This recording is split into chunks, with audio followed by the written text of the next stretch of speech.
Hello everyone, welcome to my channel. मैं हूं प्रियंका और स्वागत है मेरे चैनल में आप सभी का। आज दिन है संडे, तो हैप्पी संडे। तो बहुत सारे हमारे व्यूवर मुझसे कह रहे थे कि दीदी आपने हेयर में क्या अप्लाई किया है, कौन सा तेल डालते हो। तो मैंने उस पर एक वीडियो बना लिया है, बहुत जल्द शेयर करूँगी आप लोगों के साथ में। तो आप लोगों का इंतज़ार है, वो ख़त्म हो जाएगा। और बहुत गर्मी लग रही थी तो आद्या ने जाकर फ़ैन ऑन कर दिया। अब आपको आवाज़ में थोड़ा सा डिफरेंस नज़र आएगा क्योंकि अब कमरे में चल रहा है पंखा। अभी तक मैं ऐसी गर्मी में बैठी हुई थी, सोची चलिए नहीं चलाती हूँ पंखा, आवाज़ ठीक नहीं जाती है फिर। और आज भी रात के करीब 8:30 बज रहे हैं। व्लॉग देर से नहीं, बहुत ज़्यादा देर से शुरू हुआ है। आज संडे है इसलिए मन नहीं किया था कि सुबह से ही व्लॉगिंग स्टार्ट करूँ, क्योंकि एक संडे ही मिलता है हम, मेरे हस्बैंड को, मुझको एक साथ बिताने का पूरा दिन। अदरवाइज़ रोज़ ये स्कूल चले ही जाते हैं। तो आज सुबह से व्लॉगिंग नहीं की थी, बस एक छोटा सा वीडियो शूट किया था अपने हेयर पे ऑयल लगाने वाला, बस। तो मैं जा रही हूँ किचन में बनाने सब्जी और रोटी। तो सुबह हल्का फुल्का ऐसे ही हो गया था। अभी हम लोगों ने सोचा है कि पनीर रखा हुआ है तो मटर पनीर बना लेते हैं। तो मैं बनाऊंगी मटर पनीर, वो भी ज़्यादा कुछ ताम झाम करके नहीं, बहुत ही सिंपल तरीके से। तो वो शेयर करूंगी आप लोगों के साथ में। और बहुत से लोग मुझसे ये भी कहते हैं कि दीदी आप तवे पे दो दो रोटियाँ कैसे सेक लेती हैं। अच्छा, जैसे हम लोग गरम गरम खाते हैं, एक एक करके सर्व करते हैं, तो एक बार में एक रोटी डाल के सेक के मैं उनको दे देती हूँ, फिर एक सेक लेती हूँ, फिर अपने दूध दे आती हूँ। इस तरीके से सेकती हूँ। और जिस दिन मुझे स्टोर पे रखना होता है, स्टोर मीन्स मतलब हमारे लिए, बेटी के लिए और हस्बैंड के लिए, हम तीनों के लिए बना के कैसरोल में रखना होता है। उस दिन हम कभी कभी दो दो रोटियाँ सेक लेते हैं, कभी कभी तीन तीन रोटियाँ सेक लेते हैं। तो काफ़ी लोगों ने मुझसे बोला कि दीदी एक बार फिर से मुझे दिखाइएगा। तो चलिए किचन में चलते हैं, खाना बनाते हैं, साथ साथ आपको दिखाते हैं कि कैसे एक बार में तवे पे तीन तीन रोटियाँ करके सेक लेते हैं। अच्छा, तीन की बात क्या है, आप चार चार रोटियाँ भी डालकर सेक सकते हैं। बस सिर्फ और सिर्फ इतना ध्यान रखना है, जो रोटी सेक रहे हो वो दोनों तो अच्छी चित्ती आ जाए। अच्छी चित्ती आएंगी तो रोटी आपकी अच्छे से फूलेगी। अदरवाइज़ कहीं से जो जैसे कच्ची रहेगी तो वो रोटी फूलेगी नहीं। और हाँ, अगर आपकी रोटी फूल जाती है और फूलते टाइम में कहीं से फट के हवा निकल जाए, तो आपको पता है क्या करना है, चिमटे से जहाँ फटी हुई रोटी है ना, उसी जगह को दबा देना है और सेकने लगना है। रोटी अधूरी फूली नहीं जाएगी, पूरी फूल जाएगी। तो ये कुछ ट्रिक हैं जो आप लोग भी इस्तेमाल करते होंगे। और ऐसी रोटी बनाना सभी को आता है। हमारी जो ऑडियंस है, हमारी जो व्यूवर्स हैं, हमारी जो प्यारी प्यारी सहेलियाँ हैं, वो तो मुझसे भी ज़्यादा एक्सपर्ट है ना। तो बताना आप लोग मैं ठीक कह रही हूँ कि नहीं। चलिए किचन में चलते हैं, खाना बनाते हैं और व्लॉग को स्टार्ट करते हैं। गाइस, यहाँ पे मैंने अपनी सब्जी बनाने की पूरी तैयारी कर रखी है। और ये व्लॉग जो है वो 4 तारीख का है। और 4 तारीख याद आते ही मुझे मेरी एक बहुत ही प्यारी सब्सक्राइबर का नाम याद आ गया है। और 4 तारीख को उनकी एनिवर्सरी भी थी। सो मैं पहले तो नहीं विश कर पाई, उनको इंस्टाग्राम पे विश कर दिया था, बट मैंने भूल गई थी। तो मैंने तो चलिए आज के ब्लॉग में, आज 4 तारीख का ब्लॉग है और आज की तारीख पे ही उनकी एनिवर्सरी थी। तो हैप्पी एनिवर्सरी डियर। उनका नाम है जीनत खान और ये हमारे ससुराल की तरफ से ही है। ठीक है, तो इनको तो विश करना बहुत ज़्यादा ज़रूरी था भाई। अगर ये ससुराल की बेटी हैं तो मेरी ननंद हुई। अगर बेटी हुई तो मैं भूल गई हूँ, एक बार इन्होंने बताया था मुझे बट मैं भूल गई हूँ। तो यहाँ पे जो भी मैंने तैयारी कर रखी है, तो इसलिए उसमें जो भी मसाले वगैरह डलते हैं वो सब डाल रही हूँ। इसमें हमें पता है क्या क्या डालना है, चलिए बता देती हूँ। सरसों का तेल, थोड़ा सा हींग, जीरा। तड़कने के बाद इसमें बारीक पिसा हुआ पेस्ट वाला प्याज। और उसके बाद जब भुन गया है प्याज, उसके बाद में टमाटर, हरी मिर्ची और अदरक का पेस्ट। देन उसको ढक के पका लेना है। जैसे ऑयल छोड़ दे तो उसमें बेसिक जो मसाले डालते हैं घर के, लाल मिर्ची पाउडर, कश्मीरी लाल मिर्च पाउडर और धनिया पाउडर, ये सब डाल के मिक्स कर देना है और एक बार अच्छे से चला देना है। अब क्या करना है, अब इसे थोड़ा सा पकाना है। तो पकाने के टाइम पे आप पहले इसमें मटर डाल दीजिएगा, ताकि जो मटर है वो भी अच्छे से इसमें मिक्स हो जाए और पक जाए। और इसमें पानी ऐड कर दीजिए जितना आप ग्रेवी खाना पसंद करते हैं। मैं हल्की सी गाढ़ी पसंद करती हूँ और अपने अकॉर्डिंग मैंने पानी डाल दिया है। नमक डाल देना है स्वाद के अनुसार, थोड़ा सा पानी और बढ़ा देंगे। और अब इसको अच्छे से खौल आ जाने तक पकाएंगे। बस एक अच्छा सा खौल आ जाए तब हम इसमें डालेंगे पनीर। पनीर मैं बाद में इसलिए डाल रही हूँ क्योंकि नहीं तो पूरा खोलते खोलते गल भी सकता है वो थोड़ा सा, इसलिए। उसके बाद उसमें चला देंगे, और आप चाहे तो पनीर को फ्राई करके भी डाल सकते हैं, बट मुझे ठीक लगता है ऐसे। अदरवाइज मुझे वैसे पनीर कच्चा खाने में कम अच्छा लगता है, फ्राई करके खाने में अच्छा लगता है। तो ये देखिए, बस कुछ मिनट और पका लिया मैंने, और ये देखिए अच्छा सा खौल गया है, उसकी जो ग्रेवी है वो भी गाढ़ी हो गई है। अब हम इसमें डाल देंगे थोड़ा सा गरम मसाला और हरा धनिया। तो बस ये हमारी मटर पनीर है की सब्जी है वो बनके तैयार है, आप लोग भी खा लीजिएगा। अब मैं बनाती हूँ फटाफट रोटियां।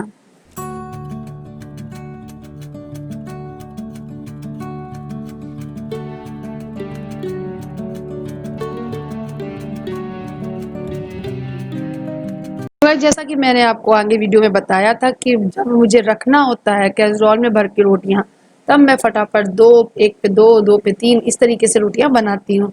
अदरवाइज जिस दिन मुझे गरम गरम एक एक सर्व करनी होती है तो मैं एक एक डालकर ही सर्व करती रहती हूँ। तो चाहे कैसे भी करिए, आप एक एक सेक के भी रख सकते हैं। अच्छा, कभी कभी मेरा मन करता है एक रोटी डाली तुरंत सेक के तुरंत कैसरोल में भर देना, और कभी कभी क्या होता है तीन इकट्ठे डाल दी, कभी दो इकट्ठे डाल दी, और कभी कभी इतना ज़्यादा वो लगता है कि तवा को 2 ही बार उतारो, तो मैं 4-4 रोटियाँ डालकर फटाफट निकाल देती हूँ। बस हमको बस 2 रोटियाँ एक्स्ट्रा और सेकनी पड़ती हैं, वो भी आधा के लिए। कभी मैं 2 सेक के रखती हूँ उसके लिए, कभी कोई एक रोटी मोटी-सी बड़ी-सी बना दूँगी उसके लिए, तो इनफ हो जाती है। तो ऐसे ही करती हूँ मैं। लेकिन जब वो मुझसे बोलती है मम्मी मैं एक ही खाऊँगी, केवल एक, मैं दूसरी खाऊँगी नहीं, तब मुझे लगता है कि पक्का ये एक रोटी खाकर दूसरी रोटी खाएगी नहीं। तो मैं इसकी रोटी थोड़ी-सी मोटी, थोड़ी-सी बड़ी बना देती हूँ, और मैं इसको दिखाती भी हूँ, देखो मैंने तुम्हारी रोटी ना सब रोटियों से बड़ी बनाई है ना? तो वो खुश भी हो जाती है। तो आप लोग भी इस तरीके से ट्राई कर सकते हैं, अच्छा लगता है बच्चों को बना के खिलाना यार, बच्चे खाते नहीं है जल्दी से। और जब से मेरी आद्या ने बॉटल दूध की छोड़ दी है, जी हाँ, मैंने आप लोगों को बताया नहीं है, बहुत टाइम हो गया है। करीबन जब से दक्ष का जन्म हुआ है, उसके बाद से आद्या ने बॉटल पीना बंद कर दिया है।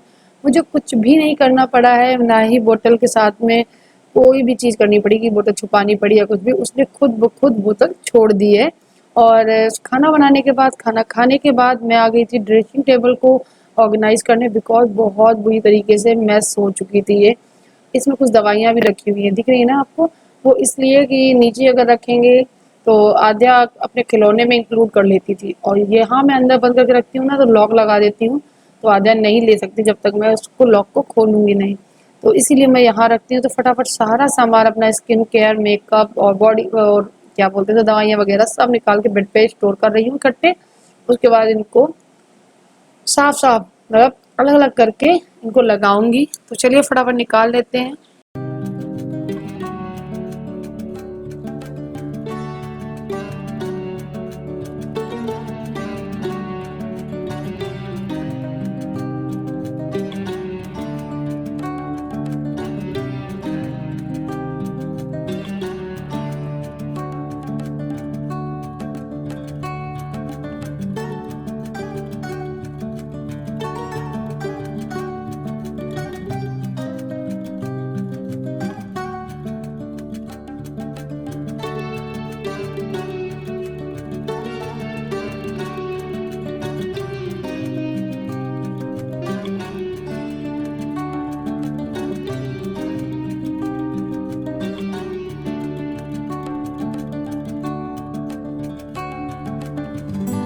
सो गाइस, आप ये सारा सामान देख रहे हैं ना, ये सारा सामान मैंने अलमारी से निकाल लिया है। और जो दवाई वाला चीज़ें हैं हम लोग इसी से निकाल के यूज़ कर लेते थे, तो थोड़ा सा उल्टे सीधे तरीके से लगे थे।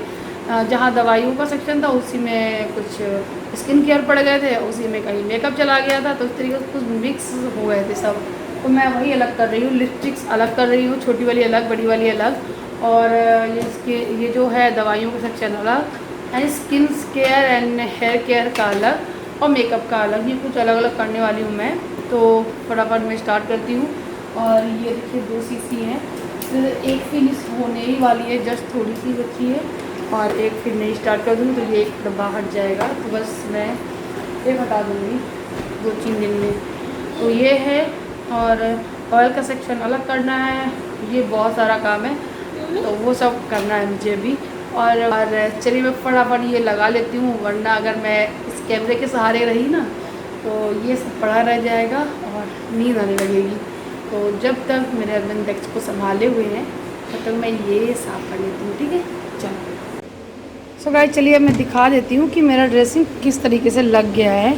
तो कैसे क्या लगा है वो पूरी तरीके से तो नहीं बताऊँगी, बट दिखा देती हूँ क्या लगा हुआ है। नीचे वाला जो पोर्शन है उसको बिल्कुल टच नहीं किया मैंने, जैसा पहले से था वैसे ही है, क्योंकि मुझे उसको अभी नहीं छेड़ना था। उसको छेड़ूंगी तो बहुत देर हो जाती है मुझे। और ये वाला बॉक्स था, इसको भी नहीं कुछ छुआ मैंने। तो यहाँ से और यहाँ से स्टार्ट करते हैं। यहाँ मैंने सारा सामान लगा लिया है और यहाँ डलिया रखने की ज़रूरत नहीं, जगह नहीं थी, इसलिए एक के ऊपर एक रख दिया है। पहले मैं सोच रही थी कि मुझे डलिया लेनी पड़ेगी इसके लिए, ड्रेसिंग के लिए, बट ज़रूरत ही नहीं समझ में आई। अब मुझे बिल्कुल भी ज़रूरत नहीं है। आप देख सकते हो कहीं जगह ही नहीं है कि मैं डलिया लगाऊं। मेरा सामान ही पूरे में आ चुका है ये। और उसके बाद ये यहाँ मैंने अपने डेली में जो एलोवेरा जेल वगैरह लगाती हूँ, मॉइस्चराइज़र लगाती हूँ, ये सनस्क्रीन है और वो आई वाली क्रीम है, मतलब अंडर आइज क्रीम है वो, ये नेल रिमूवर। और ये कभी कभी मैं ये निविया क्रीम लगा लेती हूँ। ये बेबी प्रोडक्ट सारे लगे हुए हैं। और यहाँ मेरे हस्बैंड के ऑयल वगैरह है, ज़्यादातर वो यूज़ करते हैं। ये आद्या भी लगा लेती है। तो ये है, ये मेरे हस्बैंड से, ये तेजस वाला जो है, ये तेजस और ये वाला मेरे हस्बैंड यूज़ करते हैं। तो ये सारा है, ये देखिए कैसा हो गया है।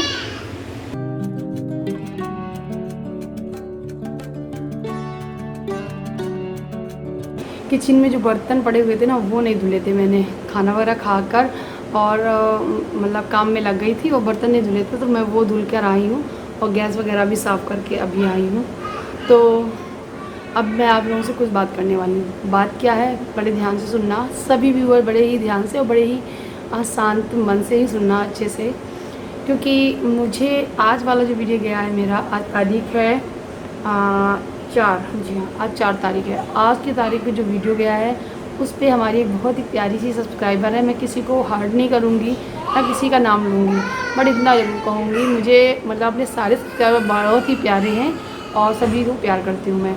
और उनके जो बेबीज़ हैं छोटे छोटे, उनको भी बहुत प्यार करती हूँ, बिकॉज बच्चे होते ही हैं मन के सच्चे और बहुत ही प्यारे होते हैं। बच्चों से क्या लेना देना, बच्चे तो मन के प्यारे ही होते हैं, उनसे क्या करना। तो यहाँ पे मैं एक बात बोलना चाहती हूँ, जिन्होंने वो कमेंट किया है वो खुद समझ जाएंगी मेरा ये वीडियो देखकर, बट उनका नाम नहीं लूँगी मैं। पता नहीं कितने लोगों ने वो कमेंट देखा होगा, कितने लोगों ने नहीं। मैंने वो कमेंट डिलीट किया है, जी हाँ। कारण क्या है वो भी मैं बताऊँगी। तो कारण क्या है वो भी मैं बताऊँगी। मैं पहले मैं ये कह देती हूँ कि अगर उन्हें बुरा लगता है तो सॉरी, मैंने वो कमेंट डिलीट किया है। मेरा कोई इरादा नहीं था, आपका इतना प्यारा कमेंट था, मैं डिलीट करके मुझे कोई फ़ायदा नहीं था। इतने प्यारे कमेंट को तो मुझे पिन करना चाहिए था कि आप इतना प्यार करते हैं, आपका बेबी मुझे इतना प्यार करता है और मेरे बच्चे को भी बहुत प्यार देती हैं। तो उस कमेंट को डिलीट करने का कारण क्या है, चलिए मैं आगे बताती हूँ आपको। तो उस कमेंट में उन्होंने बड़े ही प्यार से लिखा हुआ था कि दीदी मैं आपके ब्लॉग को डाउनलोड करती हूँ, उसके बाद रेगुलर देखा करती हूँ, बार बार चला के देखती हूँ। मेरा बेटा देखता है, आद्या को बहुत पसंद करता है, दब को बहुत प्यार करता है, यहाँ तक कि मुझे और मेरे हस्बैंड को भी वो बहुत ज़्यादा प्यार करता है। एक दिन मैंने अपने ब्लॉग में बताया था मेरा बीपी लो हो गया था, तो उस वाले ब्लॉग को देखकर उनका बेटा बोला होगा कि मम्मी आंटी का मतलब बीपी लो हो गया है, तो मुझे उनसे बात करनी है, मुझे बात कराइए। और ढेरों सवाल होते हैं छोटे से बच्चे के मन में। मैं समझ सकती हूँ छोटे बच्चों के मन में बहुत सारे क्वेश्चन आने लगते हैं, तो आई थिंक उनके बेबी के मन में भी बहुत सारे क्वेश्चन आए होंगे। तो वो मुझसे उन्होंने मुझसे ये बोला बड़े ही प्यार से कि अगर आप मेरे बच्चे को प्यार करती हैं तो प्लीज़ अपना कॉन्टैक्ट नंबर मुझे दे दीजिए, मुझे व्हाट्सअप दे दीजिए नंबर, जिससे मैं आपको कॉन्टैक्ट कर सकूं और बच्चे से बात करा सकूं और आपसे बात कर सकूं। तो जी हाँ, मैं आपके बच्चे से बहुत प्यार करती हूँ। मैं भी चाहूँगी कि आपके बच्चे से मैं बात करूँ, आपसे भी बात करूँ। हालांकि मैं ये चाहती हूँ कि मैं सारे सब्सक्राइबर से बात करूँ, तो इसका मतलब ये नहीं है कि इस सोशल मीडिया पे, इस प्लेटफॉर्म पे मैं आपको अपना व्हाट्सअप नंबर दे दूँ। तो और हाँ, एक चीज़, वो डिलीट क्यों किया कमेंट, ये भी तो नहीं बताया अभी मैंने। वो कमेंट इसलिए मैंने डिलीट किया बिकॉज उस कमेंट में उन्होंने अपना व्हाट्सअप नंबर शेयर किया हुआ था। मैं नहीं चाहती मेरे प्यारे प्यारे सब्सक्राइबर का व्हाट्सअप नंबर इधर से उधर हो जाए और उनको कोई गलत तरीके से कॉल करने लगे, परेशान करने लगे। आजकल तो वैसे भी दुनिया में कुछ भी सेफ रहा नहीं है, तो इसलिए आपसे हाथ जोड़ कर रिक्वेस्ट है, सच में कह रही हूँ, हाथ जोड़ के आप सभी से रिक्वेस्ट है, अगर कोई भी मुझसे कॉन्टेक्ट नंबर मांग रहा है तो सॉरी, मैं नहीं दे सकती हूँ। सोशल मीडिया पे कभी किसी को देना भी नहीं चाहिए, तो प्लीज़ समझने की कोशिश कीजिए। मैं आपको कभी भी कॉन्टेक्ट नंबर नहीं दे सकती हूँ। और जो लोग सीतापुर के हैं वो लोग अगर मुझसे पूछते हैं कि कहाँ रहती हूँ, मैं सीतापुर रहती हूँ, तो मैं प्रॉपर एड्रेस भी नहीं बता सकती हूँ। ये कुछ हमारी मजबूरियाँ हैं, आप लोग समझेंगे। और बहुत सारे व्यूअर्स ऐसे हैं जो अच्छे से समझते हैं, तो वो कमेंट डिलीट इसीलिए किया गया है कि आप अपना नंबर ऐसे सोशल मीडिया पे ना लिखें। और बस यही कहूँगी आप सभी से कि कोई भी अपना नंबर सोशल मीडिया पे ना लिखे, तो ये अच्छा रहता है और कोई बात नहीं है। तो चलिए फ्रेंड्स, इस वीडियो को यही एंड करते हैं। एंड थैंक यू जिन्होंने ये कमेंट किया हुआ था बात करने की। आप लोग रेगुलर कमेंट करते हो, मुझे आप मेल कर सकते हो या फिर आप इंस्टा पे बात कर सकते हो। मैं इंस्टा पे सभी के सवालों के जवाब देती हूँ। जो भी मुझसे कोई क्वेश्चन करता है, हाय हेलो भी करता है, गुड नाइट करता है, गुड मॉर्निंग करता है, वो सारे सभी को मैं जवाब देती हूँ। जितनी मेरी कोशिश रहती है मैं सभी को जवाब देती हूँ। और हाँ, इंस्टाग्राम पे फॉलो भी कर लेना, ठीक है। तो चलिए फ्रेंड्स, मिलती हूँ अपने नए ब्लॉग के सामने। अंदर बच्चे बड़ा ही शोर मचा रहे हैं, आधे बच्चों गिरा रही, इसलिए आवाज़ें आ रही होंगी। मैं मिलूँगी कल के ब्लॉग में, तब तक के लिए bye bye, good night, thank you for watching.